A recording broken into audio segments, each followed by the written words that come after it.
a motivé sa création, aussi bien du côté tendance socialiste que du côté tendance communiste, c'était travailliste, c'était le sport des travailleurs, c'était les conquêtes de la possibilité de faire du sport pour les travailleurs. Les gens donc, de 1936 mobilisés après la guerre pour faire tourner la FSGT, leur attitude était très simple, très claire, c'est il faut que les travailleurs, la classe ouvrière, fassent du sport et profitent de la vie, quoi. Dans l'ambiance du sport populaire, il y en a qui ont eu l'idée de faire, pourquoi pas, l'alpinisme populaire, qui était la cerise sur le gâteau. L'escalade, ça n'existait pas, hein. Tellement vrai que quand, sur les images dessinées à l'époque, on représentait la réalité, c'est-à-dire que les grimpeurs de Fontainebleau étaient avec des culottes de montagne, et éventuellement avec leurs grosses chaussures de montagne. Quand on allait grimper dans le Dijonais, dans les parois équipées pour ça, c'était des écoles d'escalade. C'était pas un lieu de bonheur en soi, c'était l'école d'escalade. Parce qu'il s'agissait de s'entraîner, sacré nom d'un chien, hein. La montagne, c'était le but, c'était l'idéal.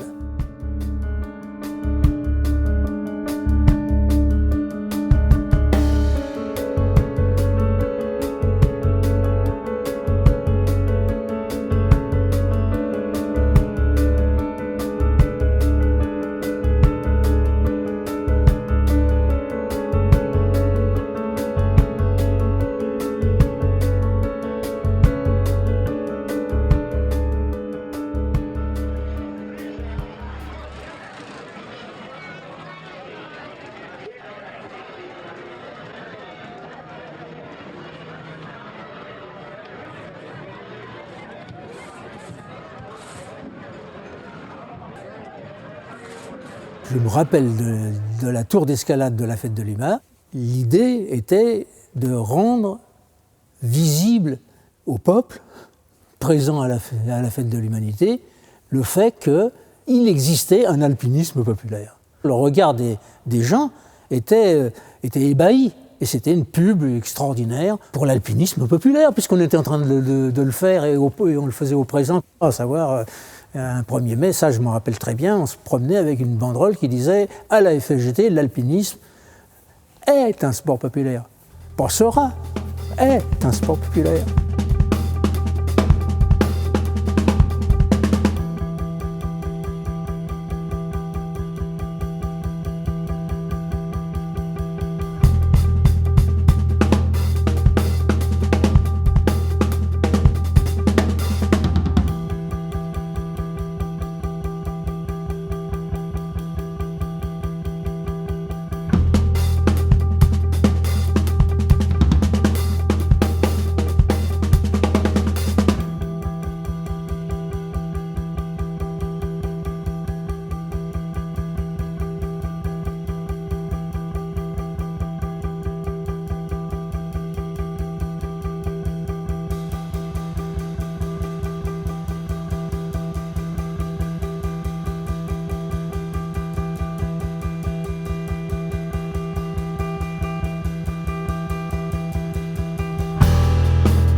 Les premières actions, c'était de faire de l'escalade autonome et responsable. C'est l'expression que j'emploierai maintenant, mais à l'époque, ça se faisait sans le dire. Il y avait des gens adeptes comme moi des méthodes actives et qui voulaient absolument que les gens grimpent en responsable et en autonomie. Mais ce n'était pas ça la règle du jeu. La règle du jeu, c'était la méthode syllabique, hein. Ça s'appelait les 3 points d'appui. Il fallait apprendre aux grimpeurs à avoir 3 points d'appui, comme s'ils ne le savaient pas eux-mêmes. Donc les méthodes étaient très traditionnelles. Il fallait un moniteur qui explique les 3 points d'appui. C'était ça l'idéologie dans l'escalade avant 68. Les pistes jaunes à Fontainebleau, c'est un copain de bivouac qui avait fait la première avant 60. Il avait tracé quelques flèches jaunes parce que grosso modo, il trouvait ridicule que pour faire grimper les débutants, on les mette au pied du rocher puis on leur dise 3 points d'appui. Ça n'avait pas de sens. On mettait une flèche, ils grimpaient tout seuls.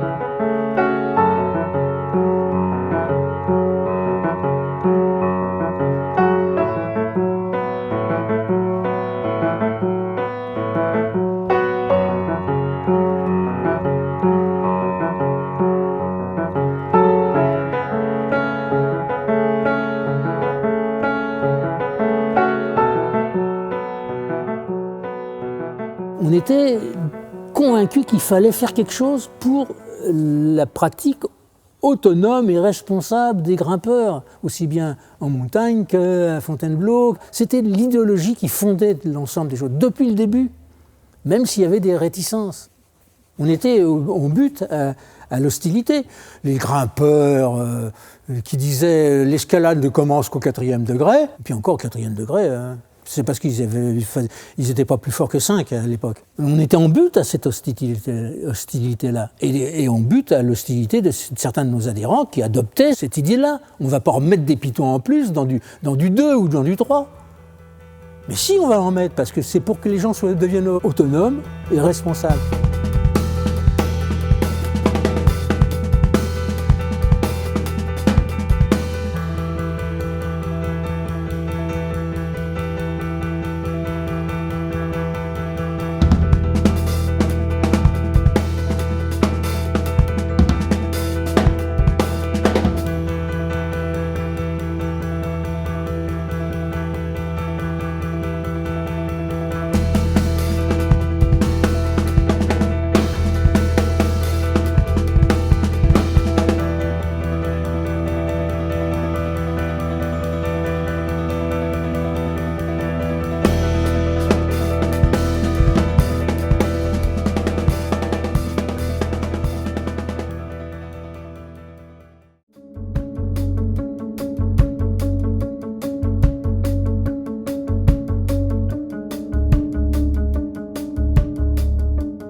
J'ai fait mon premier sommet dans les Pyrénées, j'avais 11 ans.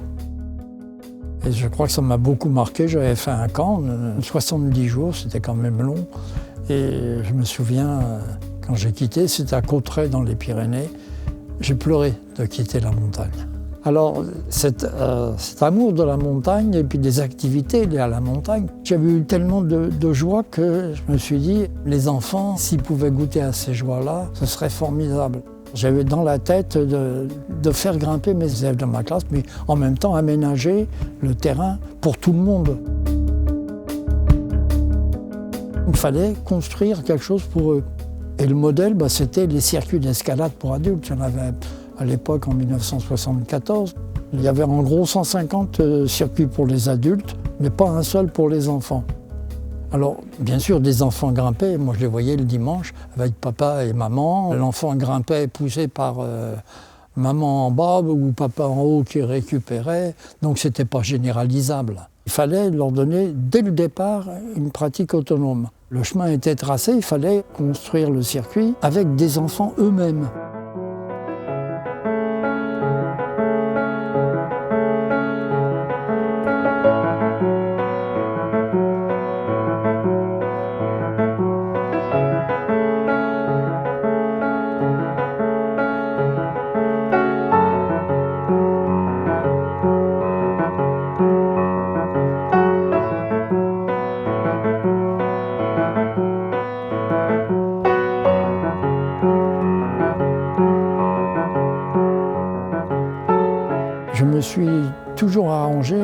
j'ai conseillé de mettre les difficultés en bas du rocher et pas en haut, de façon à ce que si l'enfant ne réussit pas et qu'il tombe, qu'il chute et qu'il glisse, ce ne soit pas de 4 mètres de haut sur du sable. Ça réglait la faisabilité et puis surtout les problèmes de sécurité. Et puis par rapport aux adultes, la grosse différence, c'est qu'un enfant de 4 ans puis un enfant de 10 ans ou de 12 ans, c'est totalement différent. Il faut faire un circuit pour ceux de 12 ans et faire un circuit pour ceux de 4 ans.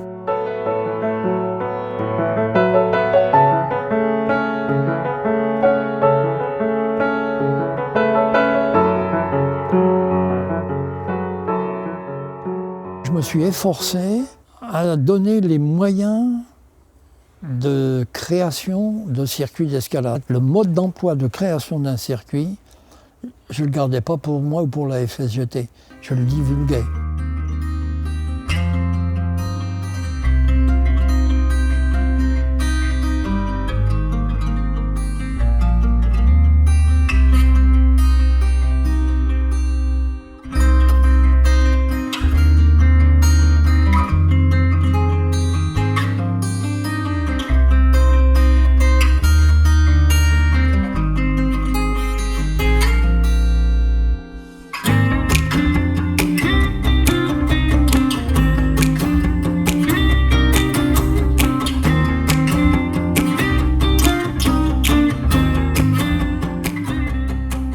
Le Cozy Rock s'est créé et la FSJT était parmi les membres fondateurs.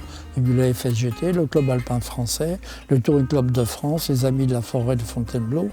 Donc ce groupe-là s'est mis à gérer l'espace grimpable. Par exemple, quand on créait un circuit adulte, ça tournait dans ce petit cercle-là. Alors, quand le premier circuit a été créé, il n'y a pas eu trop de vagues. Et puis, pour généraliser, il a fallu que je sois patient. Et en 1980, il y a eu une étape décisive avec l'Union sportive d'Ivry. On avait eu un projet, c'était de créer un espace d'activité pour les enfants. Et au moment où j'en étais au stade de l'expérimentation, après avoir fait le test avec un petit groupe d'enfants, on avait ramené d'Ivry un car plein, ça faisait une 50aine d'enfants.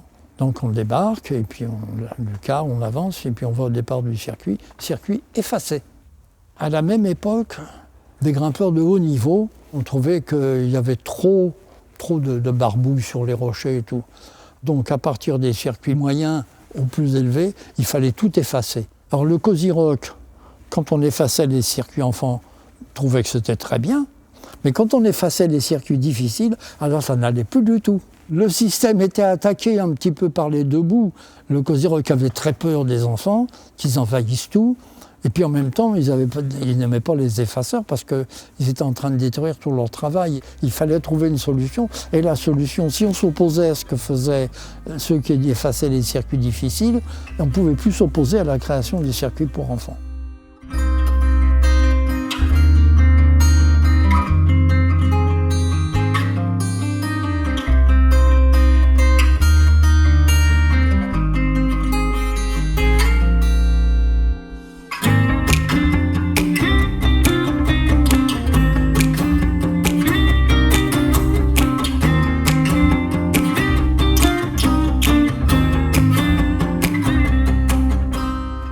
Mon objectif, ce n'était pas de former de futurs alpinistes, mais c'était au travers d'une activité, participer à l'épanouissement de l'enfant.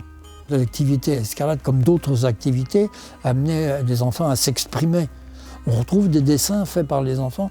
Ils reflètent l'essence de l'activité, parce qu'on ne voit pas l'enfant qui est poussé aux fesses par un adulte. Non, ils sont enfants avec enfants, il y en a un qui fait la parade. On les voit absorbés dans leur activité, qui montrait bien qu'on avait là une activité autonome. Et bon, quand l'enfant acquiert de l'autonomie dans une activité, après, il arrivera aussi à transposer.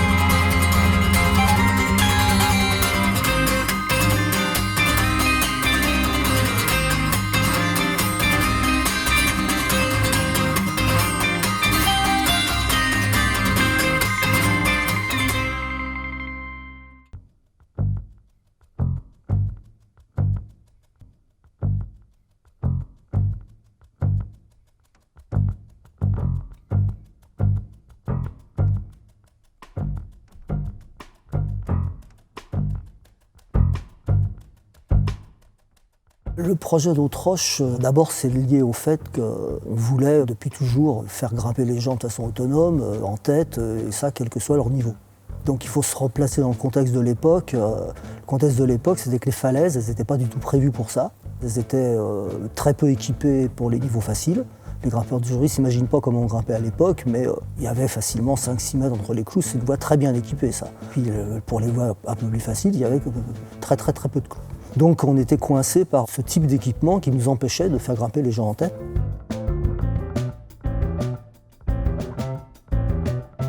Dans mon club, à Sainte-Geneviève-des-Bois, on allait notamment à Safre, dans le Dijonais. Donc Safre, très mal équipé pour faire grimper les gens en tête.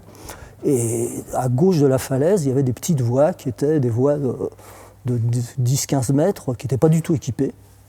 Elles étaient cotées, mais pas du tout équipées. Elles étaient cotées entre le 3 et le 4 à peu près. On s'est dit, puisqu'elles ne sont pas équipées, qu'il n'y a personne qui grimpe là-dedans, parce que personne ne faisait des voies de 15 mètres sans clous, on va les équiper. Donc on s'est très vite aperçu que les grimpeurs qui passaient derrière nous, ils arrachaient les pitons en disant ça sert à rien, c'est des voies, vous n'avez pas besoin de ça pour... Bon, on se fâchait, il y a même eu presque des bagarres à ce moment-là.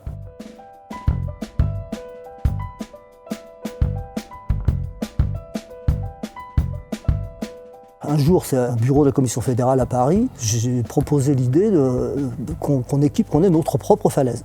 Alors après tout, le seul moyen de ne pas être emmerdé, c'est d'avoir une falaise à nous, on ne puisse pas nous dire comment il faut l'équiper. Et donc il faut trouver une falaise. Le Dijonais, c'était a priori l'endroit où on avait le plus de chances d'en trouver parce que c'est riche en falaises. Et donc on a envoyé une lettre aux copains de Dijon en leur disant « il faut que vous nous trouviez une falaise vierge ». Et en une dizaine de jours à tout casser, ils nous ont envoyé une réponse, on a trouvé une falaise, il y a un piton dans la falaise, ou 2 pitons, et autrement il n'y a rien. Et c'est une falaise qui faisait 1 km de long, 40 mètres de haut, parce qu'en plus on ne voulait pas une falaise ridicule.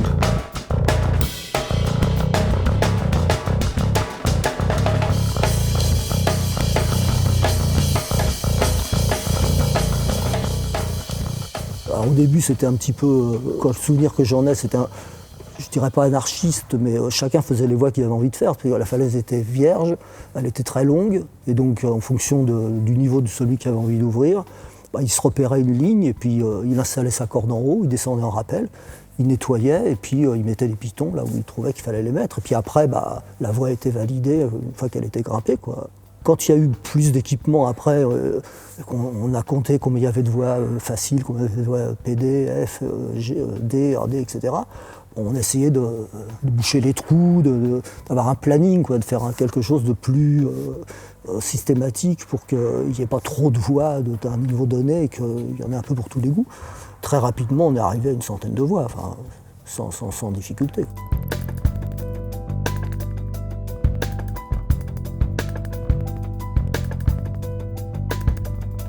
Une falaise pour nous, c'était d'abord les voies faciles. S'il n'y avait que des voies dures, ça limitait forcément l'accès à ceux qui étaient capables de les faire. Donc il fallait à tout prix faire des voies faciles. Donc on a fait à Mauriès, on a fait Orgon, et on s'est dit il faut qu'on puisse faire généraliser ça. Donc pour ça, on a créé un petit fascicule, Falaise à l'aise, où on expliquait comment faire un équipement de voie, quoi. Donc comment on mettait une broche, comment on scellait, avec quel matériel, quel col. Falaise à l'aise, c'est la suite d'Autroche, c'était la généralisation d'Autroche.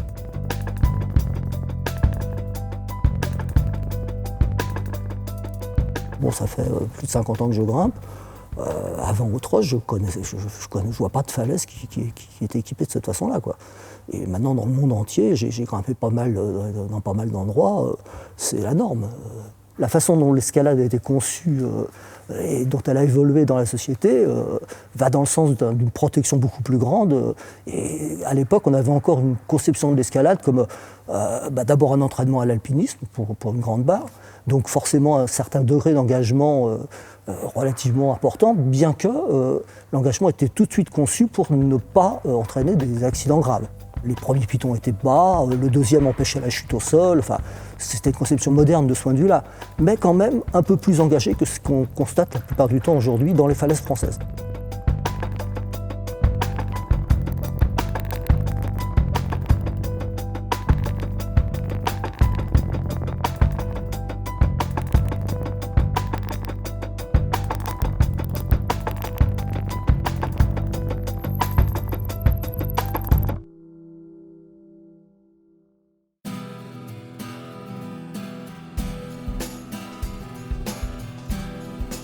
La FSGT dans son ensemble s'est réinvestie beaucoup plus qu'elle le faisait à une période dans la fête de l'UMA.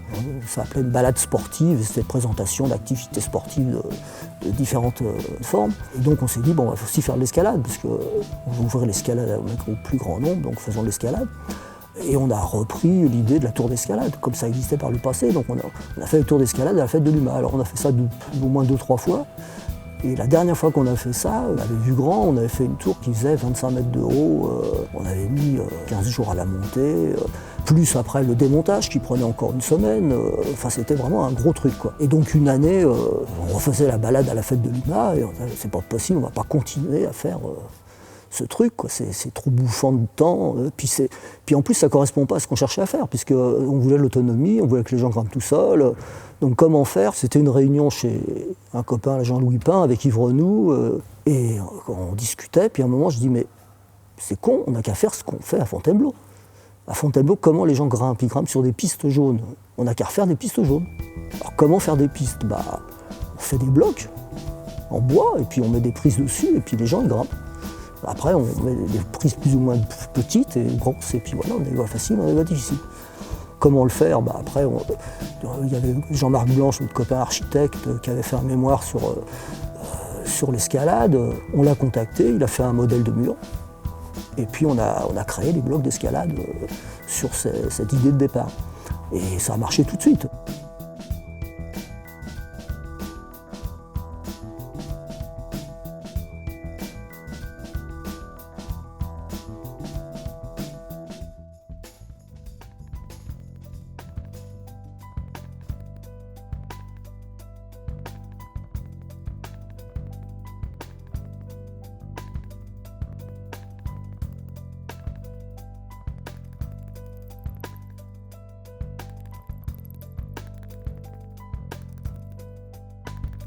Dans ces séminaires, finalement, on est arrivé à la conclusion que ce qui ne marchait pas, finalement, c'était le mot d'ordre alpinisme populaire. Que l'alpinisme populaire, on n'y arriverait pas. Donc il fallait passer à autre chose. Alors passer à quoi? L'escalade nous paraissait une activité plus simple d'accès, moins codée du point de vue social, donc plus accessible. Alors ça se faisait évidemment dans les falaises et dans les blocs qui existaient de façon naturelle en France. Mais là, c'était un problème lié à l'équipement. Donc on retrouve aux Troches, on ne peut pas faire de l'escalade populaire si on n'équipe que pour les gens qui sont dans le set.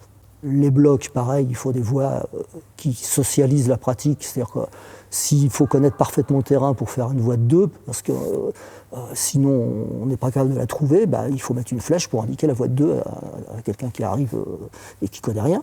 Et puis l'autre point, c'était les structures artificielles, qui étaient une façon d'étendre encore le champ de la pratique et donc de l'ouvrir, parce que la falaise et les blocs, c'est des actifs naturels qui ne sont pas n'importe où, donc ça suppose du transport, ça suppose des coûts particuliers. Donc une façon de pallier ça, c'est d'avoir des structures plus proches des lieux d'habitation, qui soient accessibles en moins de temps, donc qui permettent une pratique sur 1 heure ou 2 heures dans la journée, donc qui facilitent les choses. Donc le mur d'escalade nous paraissait une solution tout à fait possible.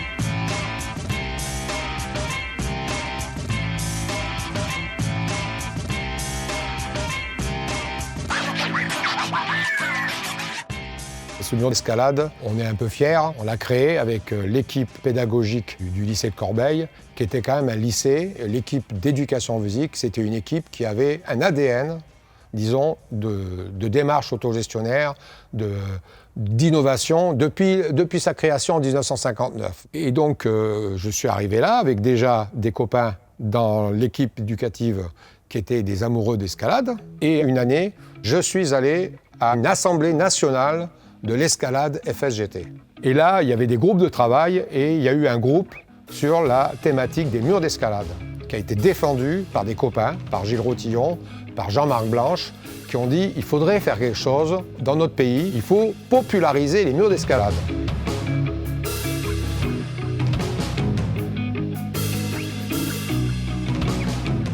Moi, ça a fait tilt. Je suis rentré après de l'Assemblée nationale, j'ai rencontré Jacky, je lui en parle, on part en vacances, je reviens. Jacky, il avait commencé à faire une sorte de petite traversée. Il avait fait une sorte de mur sauvage qu'on a utilisé tout de suite dans des fêtes, etc. Enfin, en gros, voilà, le premier acte fondateur, ça a été le marteau, le burin. Bon, alors, on s'est dit, on y va. Donc, comme c'était en plus la période de 1981, il y avait des projets d'action éducative. On a décidé de lancer vraiment la réalisation d'un vrai mur dont on a à peu près la structure là, hein. C'est-à-dire en fait le plan incliné, la cheminée, toute la partie grise en fait, grosso modo, c'est ce qui a été créé en 2 ans à l'époque.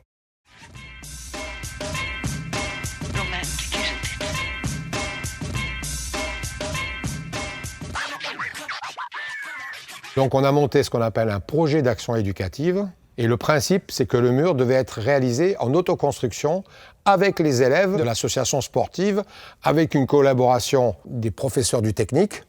Il y avait toute une sorte de petite communauté, de collectivité qui s'est mise en place pour essayer de porter ce projet. Tous les profs le soutenaient, mais disons, parmi les profs, on a été Jacky, moi et Eric. On s'est retrouvés en gros un noyau de 3 profs à porter ce projet d'action éducative.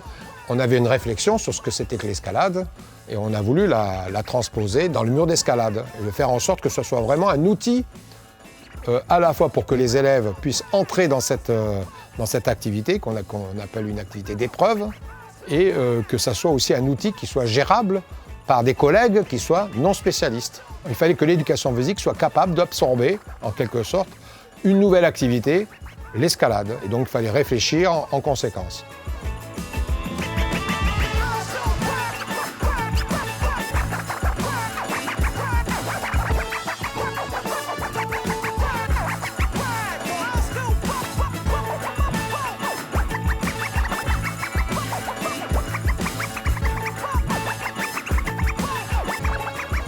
L'autoconstruction, pourquoi ça nous tenait à cœur? Alors l'autoconstruction, elle avait 3 raisons. Une raison de circonstance, parce qu'il faut faire de nécessité vertu, et si tu n'as pas les moyens, il faut que tu le fasses par toi-même. Mais elle avait une raison plus fondamentale. On voulait montrer que c'était possible de le faire en autoconstruction, parce qu'on voulait éviter que le marché s'empare tout de suite des murs d'escalade. Et on voulait qu'il y ait une dynamique de création de murs d'escalade qui ne viennent pas simplement du point de vue des fabricants.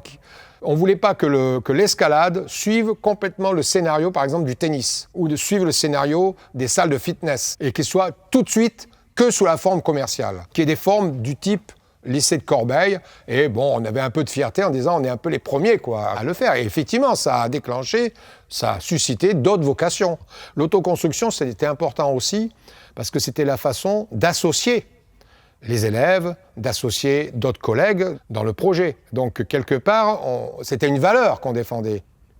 On faisait ça avec les élèves qui étaient motivés. Je veux dire, il fallait être motivé. C'était un peu notre élite. C'était l'association sportive, etc. Nous, on avait une satisfaction à se dire, l'élite, on s'occupe d'elle. On travaille pour elle, on travaille avec elle, mais eux, ils travaillent pour la masse. Parce que là, ce qu'ils ont construit, les gars, là, franchement, on s'est dépouillé. Mais ça sert à des milliers d'élèves. Donc, ils ont enrichi le patrimoine commun. C'est pas seulement je capte toute la richesse pour moi.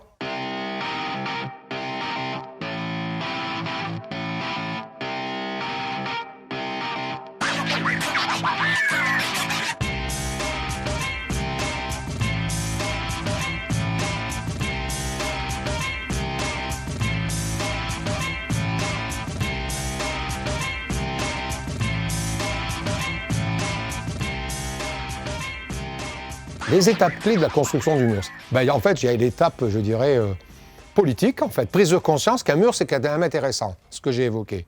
Deuxième étape, je dirais, il y a l'étape presque de sauvage, où en fait, tu fais quelque chose, tu tentes. Et puis après, il faut mettre de l'ordre dans tout ça. Parce que là, ça commence à prendre de l'ampleur, tu es obligé de le structurer. Donc, il faut que tu mettes ton projet en forme. Donc, on a construit le projet technique. Alors, la phase technique, il y a l'achat des matériaux, il faut faire les fondations. On est venu avec les marteaux-piqueurs et les trucs, là, je veux dire, il faut quand même y aller. Je me rappelle, c'était joyeux. Il fallait défoncer le sol, faire des fondations.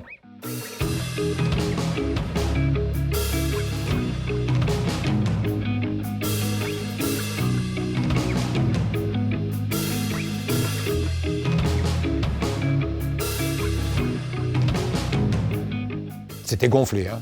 On a eu des doutes des moments, parce que c'est en autoconstruction, donc ça veut dire qu'au mois de mai ou à partir du mois de mai, on a commencé à mettre le chantier dans les gymnases.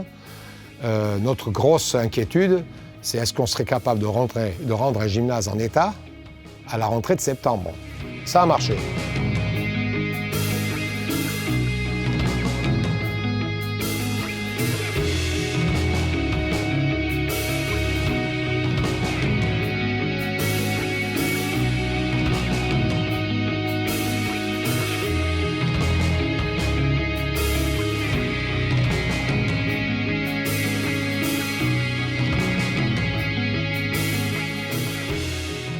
Donc une fois que le mur a été créé, d'abord on a eu à cœur de le partager par des actions de formation où on invitait des associations sportives, des collègues venaient le mercredi participer à des activités escalade. On l'a partagé aussi parce qu'on a fait des vidéos qu'on a fait circuler, qui étaient demandées. Donc en gros après tu as d'autres équipes, soit d'autres équipes en éducation physique qui se sont lancées dans des projets du même type, soit aussi des associations. Par exemple, côté FSGT, on a impulsé la transformation le mur de la poudrerie de Sevran. Ça a fait un peu tache d'huile. L'idée des murs, c'est un peu comme si on disait on va amener les falaises à la ville. En partant un peu de l'aphorisme d'Alphonse Allais qui disait il faudrait amener les villes à la campagne pour que les villes soient plus vivables. Ben, nous, on dit il faut amener la montagne dans la ville. On l'assume, et il en faut encore plus.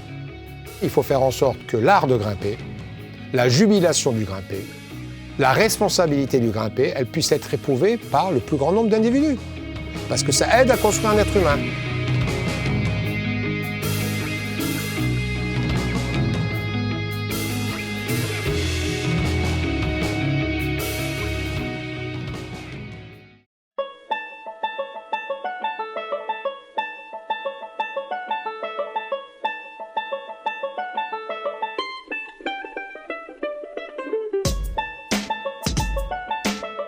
Comment se créent les murs d'escalade? Déjà, c'est des gymnases municipaux, c'est donc des décisions de la ville de Paris, la ville d'Ivry, enfin, etc. Il se trouve que j'ai eu la chance d'avoir l'information concernant le mur de Grande 13. Et donc, avec des copains de l'US Ivry, on a décidé de jouer le coup et de monter une association locale, avec une aide d'Ivry, matérielle, pour avoir des cordes, pour avoir des dégaines, mais aussi une aide militante humaine, puisqu'il fallait former du monde. Puisque l'objectif c'était d'accueillir des gens qui pour la première fois découvraient l'escalade. Il fallait assez vite les former pour qu'ils soient capables à la fois, eux, de grimper en sécurité, mais aussi de transmettre leur savoir tout neuf à d'autres, faire boule de neige.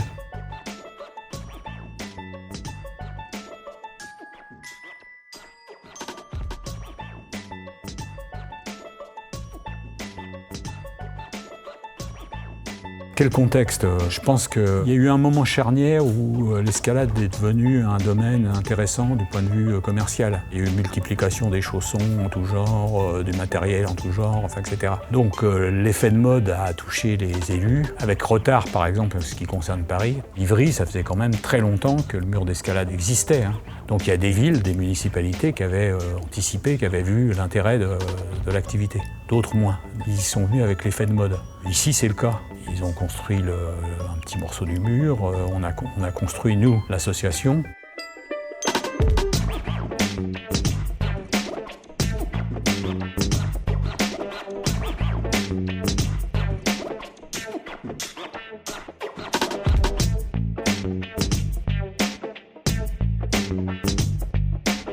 Alors, les étapes de construction du mur. Première étape, connaissance de la Grande 13 de la partie droite qui représentait un intérêt dans la mesure où il y avait 12 lignes, mais qui ne permettait pas de développer un club qui réponde aux besoins des jeunes, du collège Camille Claudel, du quartier ou les gens qui travaillent dans le coin. Donc dès qu'on a mis en place le club, on a aussitôt mis en place un projet d'extension du mur. La deuxième partie qui est en gris sombre, on avait défendu auprès de la mairie à l'époque RPR, 13e. Donc ils avaient accepté en finançant sur leurs fonds propres. Donc ils ont construit ça. Entre-temps, il y a eu les élections municipales, ils se sont fait virer. Et comme j'avais anticipé le coup, avec d'autres copains, on avait écrit aux postulants remplaçants, à savoir les socialistes, s'ils s'engageaient, comme la précédente mairie, à construire le reste. Et comme ils ne répondaient pas, je les ai chopés à la sortie d'un métro en leur disant « Je vous préviens tout de suite, si j'ai pas de réponse sur ça », c'était 15 jours, 3 semaines avant les élections, je fais une assemblée générale de Gramme 13 et on distribue dans tous les coins le refus que vous nous opposez de développer l'activité sportive. Donc dans les 3 jours, j'avais une lettre signée bien amicalement « Vous aurez votre mur » et on l'a eu. Puis après, quand ils ont nommé une maire adjointe au sport, qui était une femme très sympa, on a donc construit, là, en collaboration vraiment avec elle, d'autres projets, y compris l'extension, la partie gauche, enfin, etc., etc. Et ce qui était intéressant, c'est que c'était un projet porté par l'ensemble des adhérents du club.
Pour Gramme 13, ça s'est passé sans difficulté.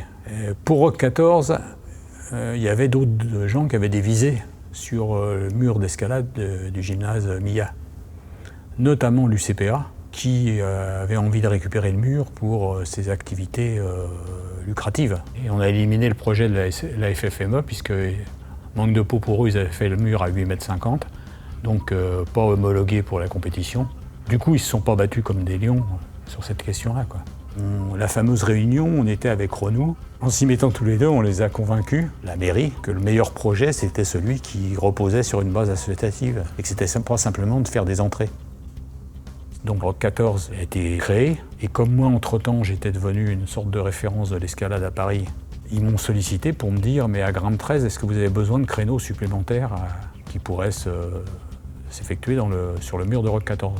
Donc là, on a dit non, on va prendre les gens qui habitent plus ou moins dans le 14e et on va créer un club à Rock 14. On a bien fait puisque maintenant il y a 800 personnes et ça se presse au portillon. Donc, et ici c'est pareil. Donc. Et puis après, il y a eu une multiplication des murs d'escalade. Mais ce qui est surtout intéressant, c'est qu'on a aussi réussi à mettre en place des clubs qui sont dans la même philosophie que Gramme 13, Rock 14, et du coup qui coopèrent. Les fameux échanges interclubs, aller grimper chez le voisin, c'est pas simplement découvrir un mur, c'est aussi rencontrer des gens, discuter avec eux. Et les liens que tu crées, soit avec les adhérents, les grimpeurs, soit avec les personnels de la ville et tout, c'est très important. Ça fait aussi partie de l'intérêt de l'activité, parce que si tu es là simplement pour faire tes 2 heures de gymnastique verticale, ça a des limites. Les grimpeurs dans les clubs FSGT, c'est une ligne constante de faire des murs d'escalade qui soient accessibles, qui permettent le développement des individus, mais qui permettent plutôt par le jeu que par la compétition et par l'élimination de celui qui n'est pas capable d'atteindre tel ou tel niveau. Et le développement du sport pour tous, c'est pas seulement des questions récentes. Le groupe alpin populaire, il était destiné à permettre à des travailleurs de la région parisienne d'aller faire de l'alpinisme, alors que c'était une activité réservée à une élite, à moindre échelle avec les murs d'escalade. On produit cette accessibilité à l'ensemble des catégories sociales.